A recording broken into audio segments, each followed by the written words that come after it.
Thank you for tuning in to another episode of the Yellow Room Podcast. I'm Nika Hansen, your host, and I want you all to be great. The Yellow Room is all about empowering you to unleash your full potential in every single aspect of your life. And I hope that you've received just that up until this point. If you consider yourself a part of this great Yellow Room community, be sure to do me a few favors. First, subscribe, rate, and review this podcast. Secondly, if you enjoy any of the episodes that I put out or today's episode, help me to extend my reach by sharing it with a friend or two. Again, thank you for tuning in.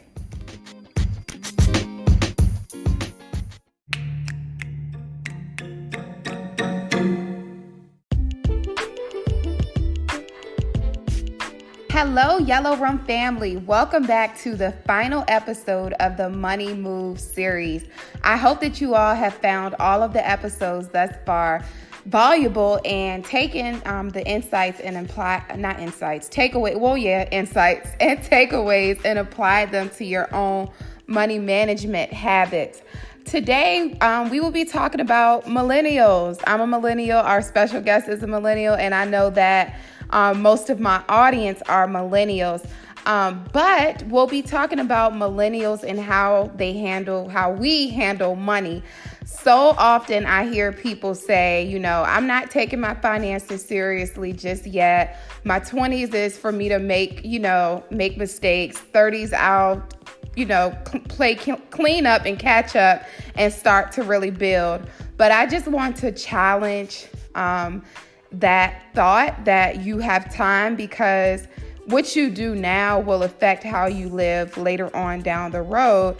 And yes, we're all going to make mistakes, especially if you're the first in your family to be adamant about changing the trajectory of your finances and really creating generational wealth. That starts now, right? And the longer you hold on to bad habits and all of that, the harder it's going to be for you to play catch up and clean up. So today you'll hear from a debt-free millennial herself. Her name is Ayana Campbell Smith, and she's a money coach and educator. She has a passion for helping other millennials ditch debt, save more, and win with money. In August of 2019, she launched Millennial Money Guide. Through her monthly email newsletter, Instagram, blog, and online courses, Ayana shares practical tips and money advice to help young adults navigate the sometimes intimidating and often misunderstood world of personal finance. She's awesome. I think that you all will truly enjoy today's episode and you would find it valuable. But I also want to go ahead and let you all know that if there's anything that she mentions or says that you think that you would like her to expand a little more on or talk with her a little more about, she is actually offering one-on-one coaching sessions, but you'll hear about that a little later. But again, I hope you all enjoy today's episode. Also, before we get into today's episode, let me just go ahead and say that I'm going on a self-proclaimed spring break. I don't know how long it's going to be. Honestly, it might be through the duration of my pregnancy. We'll see. But I just don't want you all to think I dropped off the face of the earth. I may pop up here or there with a bonus episode or two, but I just thought that I would let you all know that I'm just taking some time for myself. I'm working on a few other things at the time, and most importantly, preparing for my son's arrival. But again, I hope you all enjoy today's episode.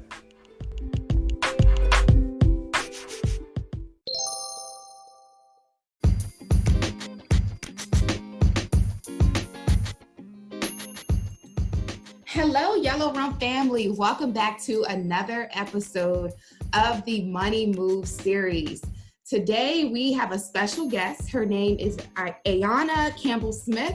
She's a money coach and educator, and she's a debt-free millennial. Amen to that. I thought it would be great to have her on as a guest to kind of share what it is that she does and how she can help other millennials to shift their money mindset, covering topics around budgeting, saving, all of that good stuff.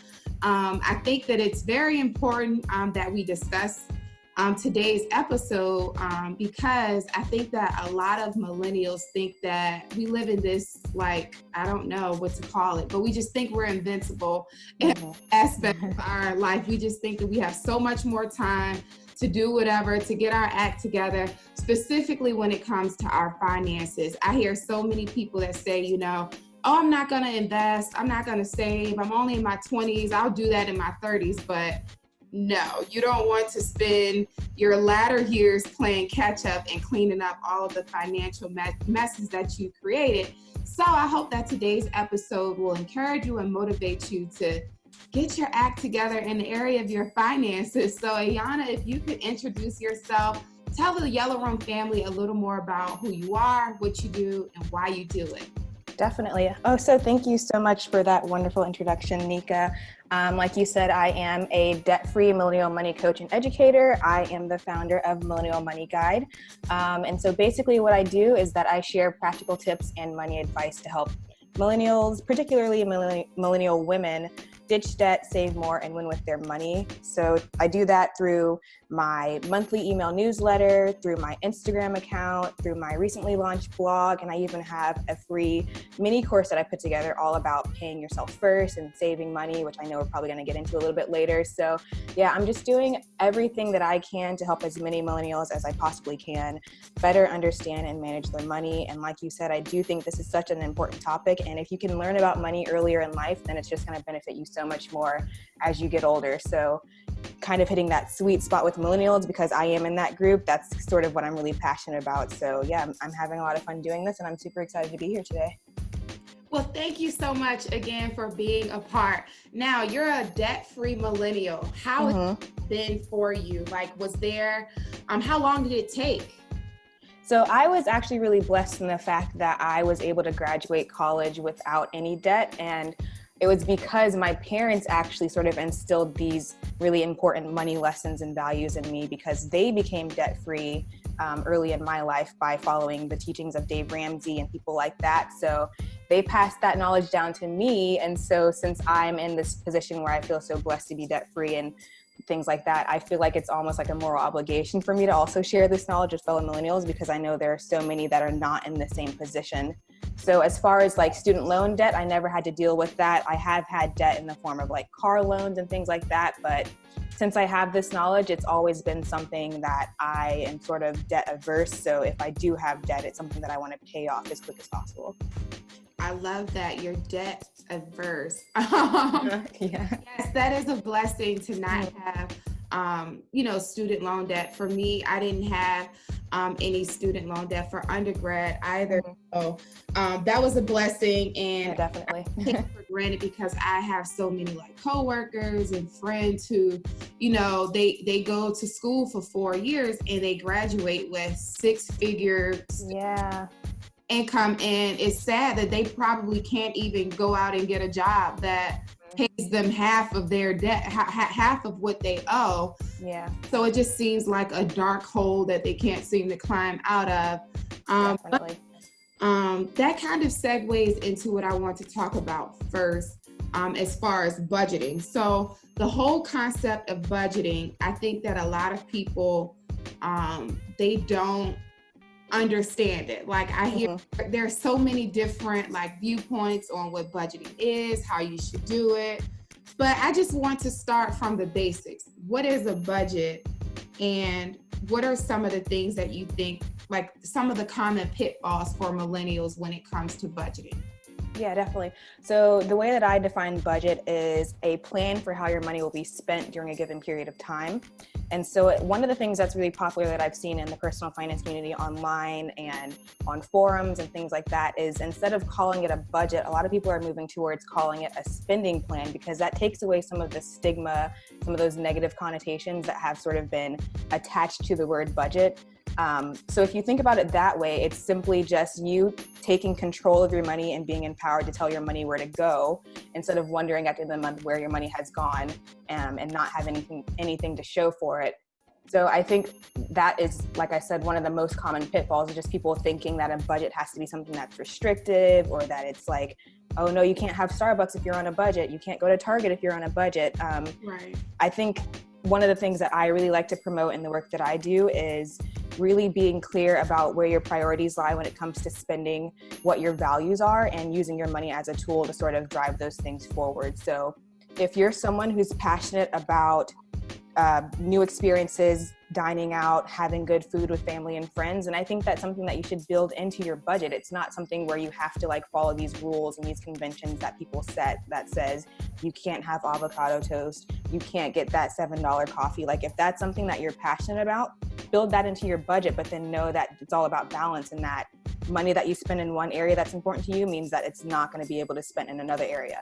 So I think that's probably the main thing, is just understanding that balance and not being, not being so beholden to these ideas that a budget has to be restricted, because that's not true at all. Right. I like that. A lot of people, when they, like you said, there are negative connotations. Mm-hmm. They hear budget, they hear, oh, I can't have fun. I can't do the things Exactly. that I enjoy. And it's not, a budget does not mean that you have to deprive yourself of luxuries of life. If you like to go on vacations, then like you said, you build that into your budget. You can have a vacation fund, and you can add that as a line item into your budget. So you know that, hey, every time I get paid, I'm going to set aside $100 or $200 to go towards my vacation fund. So it's not like, you're impulsively taking vacations and you're spending money that you hadn't planned. You planned it out to go on this vacation, and you've already set aside the money that you need. So it's all, like you said, it's all a part of a plan. Yep. And it's so empowering when you are the person that's in the driver's seat with your money when you have a budget, because you're taking control. You're saying, this is where my priorities are, and I'm using my money that I've worked hard to earn to fulfill those things. So like you said, taking vacations, going out to dinner, saving for a big wedding. Like there are so many different life events and things that millennials deal with, things that we care about. And I just hate the fact that so many people have had this sort of negative association with budgeting and just their money in general. So if I can do anything to help sort of reverse that way of thinking, then it's all been worth it to me. Gotcha. Now you touched on saving. What does it mean to pay yourself first? This is one of my favorite topics. Okay, so paying yourself first is it's one of the oldest rules of personal finance, and basically what it means is that any money that you earn, you intentionally set aside a portion of it towards savings. And this practice of paying yourself first before you're paying bills, before you're getting your nails done, before you're buying shoes, before you're getting your hair done, it really ensures that those priorities and those goals, like I mentioned at the top of this episode, those are remaining in the forefront.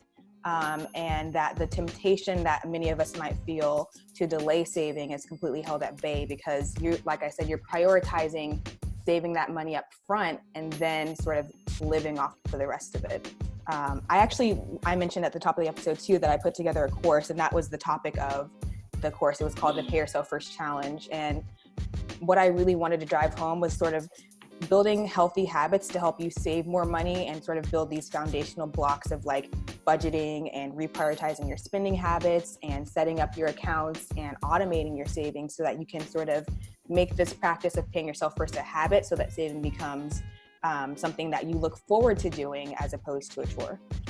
Right. And I like that you brought up automating your savings. So that's something that's worked well for me. So, graduating from college, going into the real world, like in school, I really didn't have a lot of money to save. So it's like, hey, this is all new to me, right? But then when I get my first big girl paycheck, I'm like, like what do I do with it? But I remember before even getting my first paycheck, I set up a savings account, and I had it so that, I think I started out with like $200 out of each check. And so being that this was like my first job graduating, I didn't know how taxes would pay out. So I had no like expectation. I mean, I had an estimate of what I thought my check would look like. I remember it got to a point, like I think I was a year and a half in, and I never really looked at my pay stub because I was salaried or whatever. And I remember I would get like bank statements for that savings account, but I would never open them, like for a reason. And so one day I decided, I was bored, I opened it. I'm like, oh my God, like I literally forgot that I was saving this money. Because I never gave myself a chance to get used to seeing what my check would look like had I saved it. And then in addition to having that automated savings, I would actually save a percentage of my net pay into my regular like savings account or whatever. So I'm thinking, oh, I saved X amount, but the whole time I have a whole separate savings account. And it just makes you feel better and like more stable and secure with, you know, things that come up. And the reason why the whole reason behind the automated savings account was pretty much, that was like me building up my emergency fund. So, you know, me having something to fall back on or whatever. Yeah, that's so important. That's not the case for everyone. That's not everyone's, you know, story as far as saving. So what are some, like for people who don't know where to start, maybe they're well into their 30s or they're in their late 20s, life has dealt them a hand, right? So they may think, well, I want to save, I want to be better about my money, I want to be intentional about saving, but they've spent years and years and years with just spending as they please. How would they establish motivation to start? I think that part of what, you know, really brings motivation when it comes to anything related to your money is getting super clear about what those goals are and what this tiny sacrifice now is going to mean for you down the line. So is sacrificing $100 from your paycheck going to give you financial security if your car breaks down or if you have an unexpected medical bill? Like, I think you just have to get really clear and be okay with the fact that sometimes sacrifice is necessary. I feel like it's part of being an adult. Like, we're millennials, but, you know, we're growing up. It's important. It's time to put on our big girl pants and face the facts that life is unpredictable. Like, we can see with all that's going on in the world right now that, you know, it's really important to have your financial house in order. And one quote that I really like, that I don't remember who said it or where I heard it, but someone said that if you lack motivation, then you have the wrong motives. I think that you have to just be really, really, you know, tied to the things that motivate you and be so passionate about them that it outweighs any other thing that you might want. The frivolous things in life, like the fleeting things that you might want, those impulsive purchases, are they really as important as having financial security and saving for those big dreams and hopes that you have?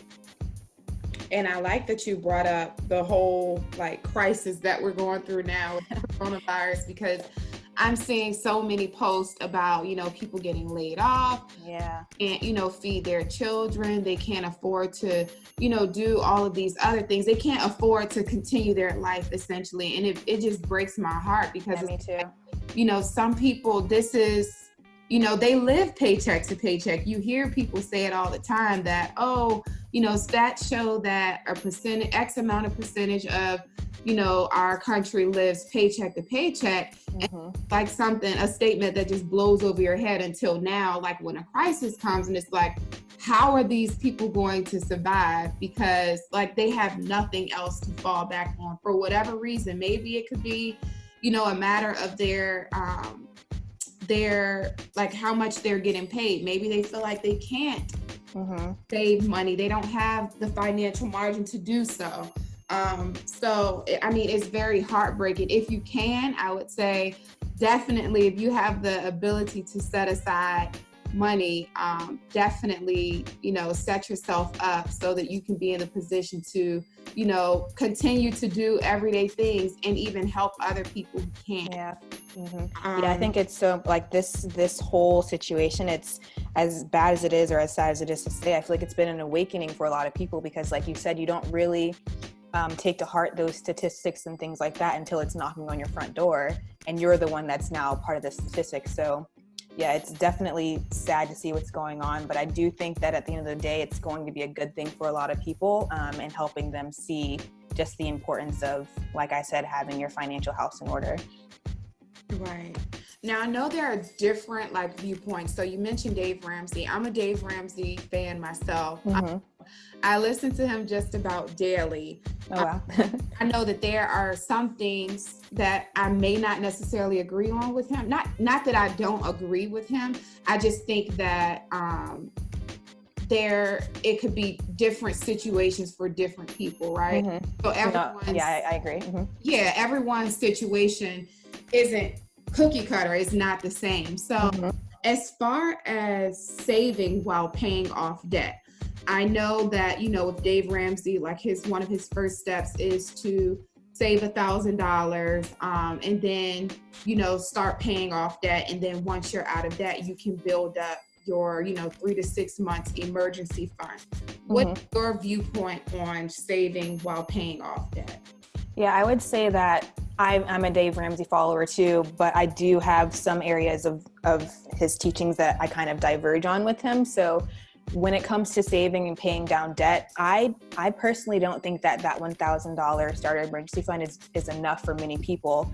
I can't remember where I read it, but there was another statistic that I saw that actually said that the average cost of an emergency for many Americans now is actually more in the range of $3,500 as opposed to $1,000. So I think having that $1,000 starter emergency fund is definitely better than nothing. But at the end of the day, many times it's not going to be enough. So what I advocate for is actually saving more than that, saving at least 1 to 2 months worth of expenses as your starter emergency fund, and obviously building from there as you can. But in terms of saving money while paying down debt, I think it's tough to say because it's a very personal decision. It depends on a lot of factors. Like there's no such thing as real job security, but depending on if you're like a 2-income household, you might have a different situation. If you have a high income level, you're in a different situation. So I think that saving money while paying down debt is smart, but I do think that becoming debt-free is a goal that everyone should be striving for as one of their top priorities. Right. I feel the same way as far as the $1,000 because, let's be honest, most people's mortgages and rent is over $1,000 a month. So let's say you fall on hard times, God forbid you lose your job or whatever. If you just have that $1,000, how are you going to make your rent or mortgage payment? Not to mention your utilities, gas, things of that nature. So I just wanted to see what your viewpoint. Yeah. I think too that 2 to 3 months of your living expenses should be your emergency fund. And again, like you said, everyone's situation is different. Maybe you don't pay a mortgage or you don't pay rent or whatever your situation is. I would just say, however much you need, I would times that by 2 to 3 in the event that if you had an illness, short term or long term, you'll be able to do the same things that you do now. Yeah, and I think that's like you just touched on. I think that's why putting the emphasis on a certain, like basing your emergency fund on your expenses and not like a set dollar amount is so important, because that really drives it home and makes it more personal to you, because like you said, everyone's expenses are different. Like some people pay a lot of money for rent, some people pay nothing for rent. So, basing it on that figure instead of a set dollar amount, I think benefits everyone in the long run. Right. Now, as far as intentionality goes, I know that it's pretty much unsaid, but everything you've said up until this point, I think it boils down to being intentional. So, in order to save money, you have to have some type of financial goal set already, so that you feel like you have something that you're working towards, or you're being intentional about, working towards your goal. Kind of talk about like what financial goal setting is, what it looks like, how to make it realistic. Yeah, definitely. So I mentioned before that I had created that course, the Pay Yourself First Challenge, and the number one lesson, the very first lesson in that course was all about intentional financial goal setting. So I think it's really important to distinguish between having dreams and having like dreams and goals, and having an actual actionable plan that you're going to carry out to make that dream a reality. And so one of the examples that I put in my course was that, say you have two people. The first person says that they want to be a millionaire by the time they retire. But then the second person says that they're going to save this much money for this amount of time so I can retire with this much money with $1 million in the bank. So if you were to compare those two statements, the end goal is the same, but the course of action that they're taking to get there is different. And so the second person I would bet money on is going to be the one that is going to actually achieve that goal by retirement, because they've been intentional. They've been really smart about setting their goals and making a plan, and they're actually putting the steps in place, taking time, writing out what exactly it is that they're going to do to get to that goal. And so now all that's left to do is just for them to sort of start working that plan, instead of just sitting around and dreaming about the day that they get to retire and hopefully they have that much money. So one of the things that I covered is what I like to call the 3 W's of intentional goal setting. So that's your what, your when, and your why. So your what would be how much money are you devoting or committing to achieving this goal. Your when is the amount of time that you're devoting to achieving this goal. And your why is just getting really clear about what the goal is, what your end goal is of what you're saving for, whatever financial goal that you're working towards. It's not just about saving, it'd be about paying down debt or any other number of personal finance topics. So I just think that, like you said, being intentional and really getting clear and writing goals down, like that's so important to me. Not just keeping those in your head, but physically writing them on a piece of paper and looking at them daily and being motivated by that goes a long way when it comes to goal setting.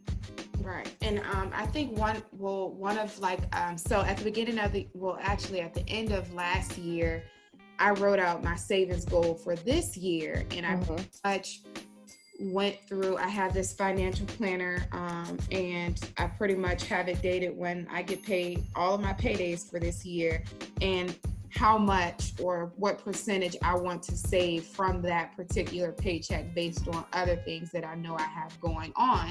And so what I did was, of course, that's kind of a lot, going through each month, and sometimes I'm getting paid twice a month, sometimes I'm getting paid 3 times a month. So what I did was, once I finished writing out how much I was going to save each pay period, I made a condensed list that I keep on my desk, like for motivation, right? So although I know that I'm not going to flip through the pages of this financial planner every single day. However, it's very easy for me to take a quick glance at my overall summarized list of, okay, I'm saving $1,500 this month. Okay, I can save $1,200 next month. I can do this. I can do that. That gives me motivation. And it feels even better when I actually can save more towards my goal, right? So let's say I get to the end of this pay period and I set aside, let's say $300 for eating out or groceries or whatever. But for whatever reason, maybe I found some good sales, some good deals, coupons, maybe a friend took me to dinner instead or whatever. I have extra money that I can now contribute to my savings, right? And so that, to me, mentally, it fuels me even more to be cautious and intentional about what I'm spending my money on, because I'm like, this, to me, it's gotten to a point where it's fun. I know some people think that savings is like a daunting topic or whatever, or something that they dread to do. But once you finally see your money start to stack up, actually following your plan, and even if, yes, life is always going to happen, something's going to pop up or whatever, but just knowing that you have that money set aside so that you're not, having to shift things around or put this bill on pause or do that, it just makes you feel better. That's just for me. It just makes you feel. I think that if you and I were ever met, I think we would be really good friends, because everything that you say, I'm nodding my head to, because that's exactly what I do when I'm setting any financial goal, particularly with savings. Like, I'm really big into tracking my savings with Google Sheets. So I actually have a full, budget spreadsheet that I track my husband and I's finances in. And I have charts, I have tables, I look at my money at the beginning of every month and I decide how much we're saving that month. I track our savings rate based on our income, like all of that data. I think like you said, tracking and then seeing the progress of your efforts is what really serves as a great motivator when it comes to anything related to your money. Even if it's paying down debt, like seeing that balance go down really, motivates you. Or if you're getting into budgeting, sort of being able to compare last month's budget and what you spent to this month's budget and seeing how you've improved or where you need to improve. I think any way that you can track your money is so important because it just motivates you and it gives you more awareness. And I think that awareness brings clarity, especially if you're someone that's just starting out and you don't quite know what to do. Just starting with tracking and, looking at what insights you're able to gain from doing that simple activity just goes a long way, in my opinion. Right. And then I know for me, I think I learned about Dave Ramsey probably right after I graduated from college. I wish I would have known about him sooner, but the church at the time that I was going to, they had small groups, and there was one called Financial Peace University, and like, what is this? Like, what is this whole thing? So I remember like Googling it. I looked it up on YouTube or whatever, and that's how I learned about Dave Ramsey. So I was like very like he calls it gazelle intense about getting out of debt or whatever. So I was like, every day I would tell myself that debt is dumb, right? So since then, like I did start my grad degree or whatever, and I still had to pay a portion of it out of pocket, but some of it was covered, and then I got a generous discount through my job or whatever. But I remember I had to take out a few loans for that, but I was very intentional. Like, I don't have any student loan debt whatsoever now. And, that's awesome. Like no credit card debt, none of that. That's great. Only thing I have left is my car, but I've been like trickling up on my payments so that I can have that paid off by the summertime. But my biggest motivation to like pay off my mortgage, but I'm not even gonna try to attack that right now. Because, I make extra payments towards my principal, but that's a larger balance, right? Yeah, definitely. View my house as an asset as of now. The goal is to pay it off quicker, but I started smallest I'll get there one day. Yeah. But one of my biggest goals with paying my car off is that like my car payment, that's extra money that I can contribute towards my savings. Like you said, look back over, like if I look back over the past 4 years that I've been working, like, and just compare how much I used to save to what I save now. Granted, yes, my salary has increased significantly, but there's that same there's a good correlation with how much I'm making and how much I'm saving. So I'm kind of glad that I didn't stay kind of flatline this whole time. Like, and I think I saw in one of your IG stories that you said that savings should be percentage based and not just a total amount. Because like you said, if you look back over time, if I started out saving, let's say $200 on a $50,000 salary, and then I'm still saving that same $200 on a $100,000 salary, did I really make any progress? Like, what I'm doing with all of that extra money? I'm probably not being responsible, right? That's a recipe for lifestyle inflation. I feel like I think when you make more money, it's okay to increase your lifestyle a little bit, but I think that everything should be in proportion to your income. So that's why I'm such an advocate of tracking your savings rate as a percentage, as opposed to getting stuck and stagnant with a specific dollar amount. Right. But all great.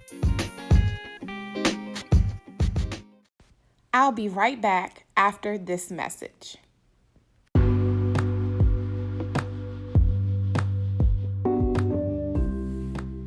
Today's episode was brought to you by Anchor, my podcast host. I chose Anchor to host my podcast for several reasons. Number one, it's free. 2, the convenience. They have several creation tools that allow you to record and edit your podcast right from your phone or computer.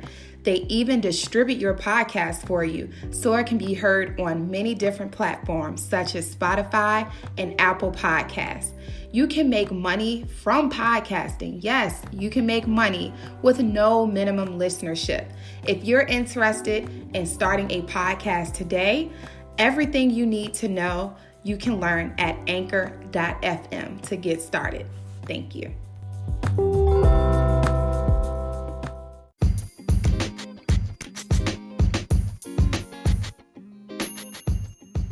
All right. So now that we have touched on being intentional, budgeting, saving, all of that good stuff, there are people I know that go through seasonal changes, seasonal depression.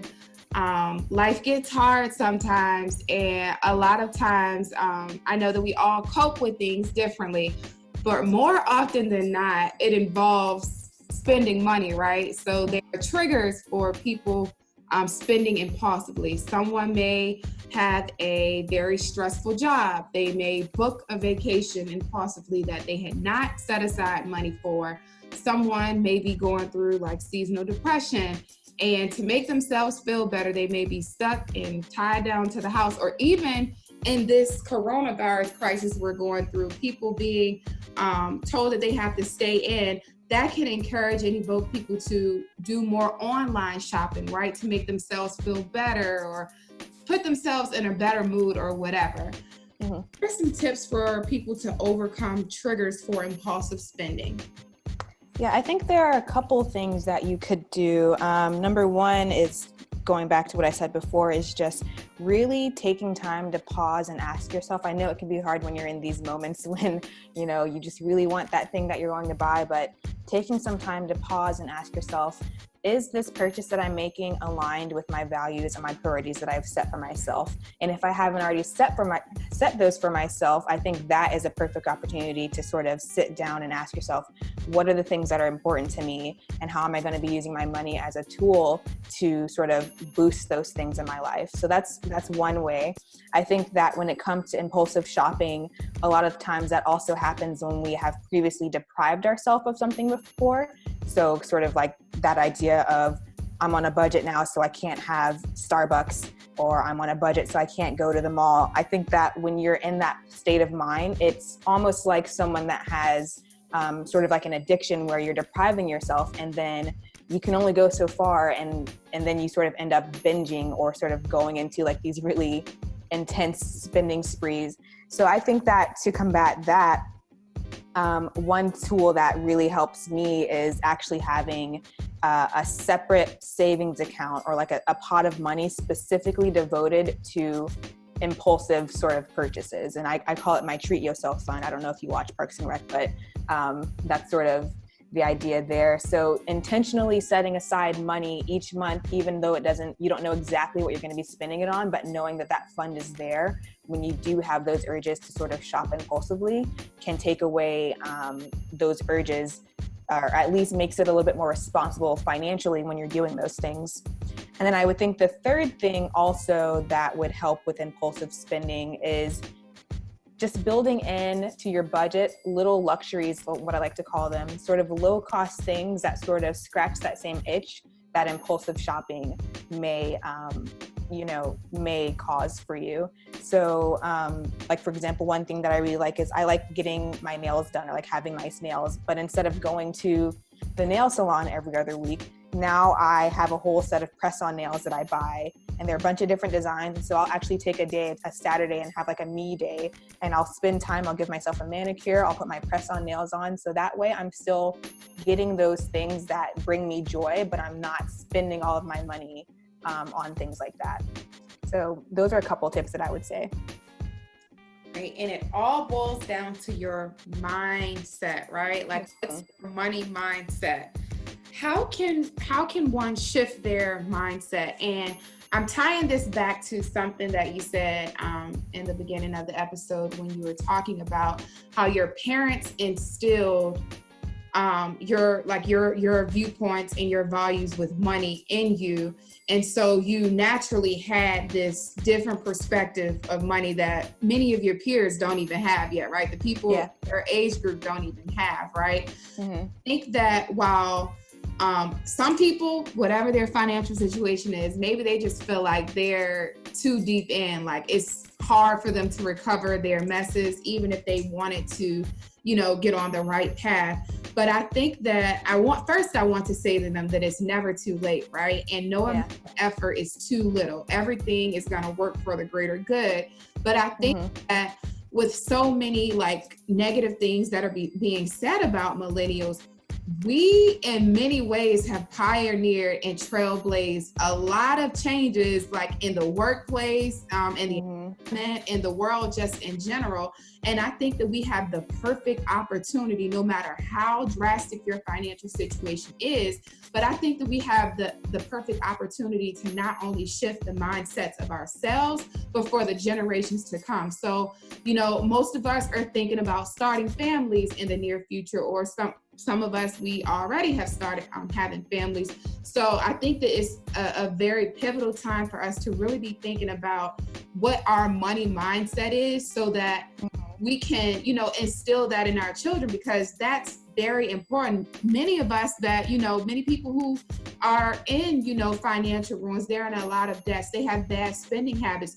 More often than not, it's because of what you saw being, you know, coming up. Your parents, their habits passed down to you. I know that earlier on, I picked up on bad habits because of how I saw my parents mismanage money, right? But I learned early on that that was wrong, and I corrected them. So I wanted to talk about how people can kind of transition their money mindset now where they are. I know that's a mouthful. No, that was all great what you said. And I totally agree with you as far as the importance of shifting your money mindset, and just being mindful of your money mindset is the first step. I put together a post. I think I posted it this week, and I posted the same content 2 weeks ago. And it was 3 ways to shift your money mindset. And I think that information is so valuable right now. I hate to keep bringing up like the current situation that we're in, but I feel like so many people are facing uncertainty when it comes to their money, to their job, what they're going to do next. So I just wanted to put this content out in the world to help people control one of the things that we do have control over in uncertain times, and that is our frame of mind and our mindset. And so of the 3 tips, the first one would be flipping those negative money scripts that you have. So basically, money scripts, in my opinion, are those negative thoughts that have sort of been instilled in you, either subconsciously or consciously. Taking time to really be mindful of your thoughts, because your thoughts become words and your words become actions. And so really it's just sort of taking captive any negative thought, and flipping it to be something that's positive. So for example, one example could be, maybe you're someone that's constantly saying that you're broke. You're saying I'm broke, or I can't afford that. I can never afford these things.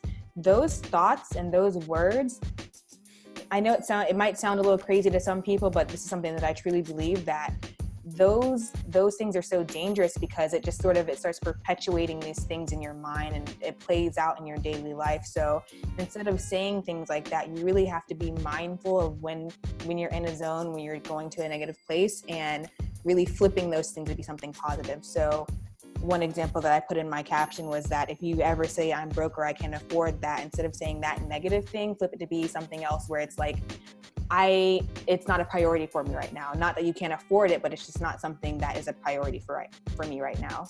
So that's one example of flipping that.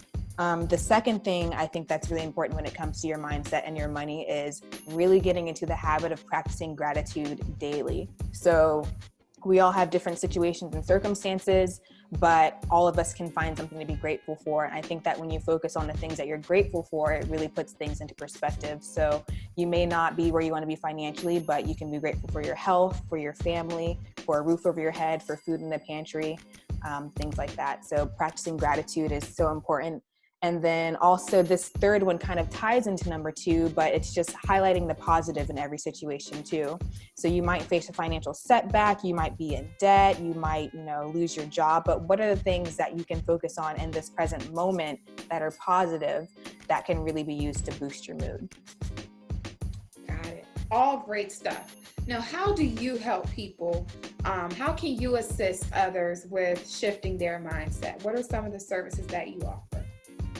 I would definitely say that, not quite a service, but just following me on Instagram is one way to do it, because one of the things that I really try to do at least 2 to 3 times a week is just getting in my stories, posting things on my feed to really motivate and encourage people and give them just any word of motivation that they might be needing at that moment.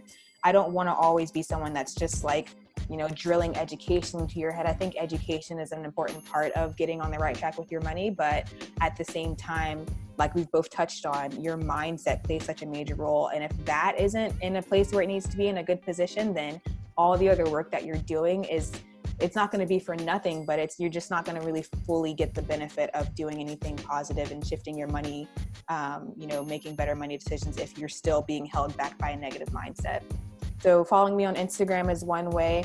I am going to be opening up availability for one-on-one coaching very soon here, where I can work personally with you, not just on your money and your day-to-day practices, but also working with you to sort of identify those areas and those blind spots when it comes to your mindset and looking for ways that we can shift those things into something positive instead. All great things. So again, if you need a recap, she posts great things, helpful tips on her Instagram. So if you can go ahead and follow her, her name is millennialmoney.guide on Instagram, and she will also be opening up availability for one-on-one money coaching, because even if you go ahead and follow her on Instagram, your situation may be very different. So maybe you want to talk to her on a more personal basis, give her a little more context about what it is that you're going through and what you need help with, how she can assist, things of that nature. So you can go ahead and reach out to her, DM her about how you can get a one-on-one money coaching session with her. Thank you so much, Ayana, for being a part of today's episode, being a part of this series. You've been very supportive with sharing and liking and commenting and just getting the word out about the episode. So I'm very excited to see what comes about from this.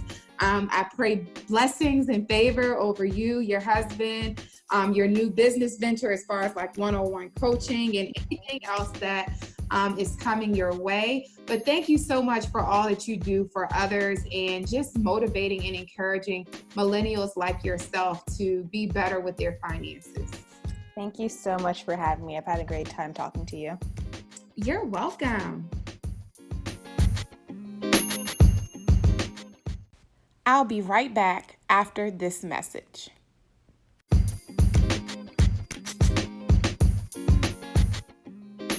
Thank you so much for tuning in for another episode. If you are new here, please consider subscribing on whatever platform you're listening in on today. Leave me a rating, leave me a review, comment, whatever you feel that you want to do. If you already consider yourself a part of the Yellow Room family, please consider making a small monthly donation to sustain and contribute to my growing platform. No amount is too small. Donations can be made at anchor.fm/theyellowroom/support. If you are unable to, I still love you just the same. You can still support me by listening, sharing, and providing feedback. I thank you all so much, and I appreciate your continued listenership. Thank you.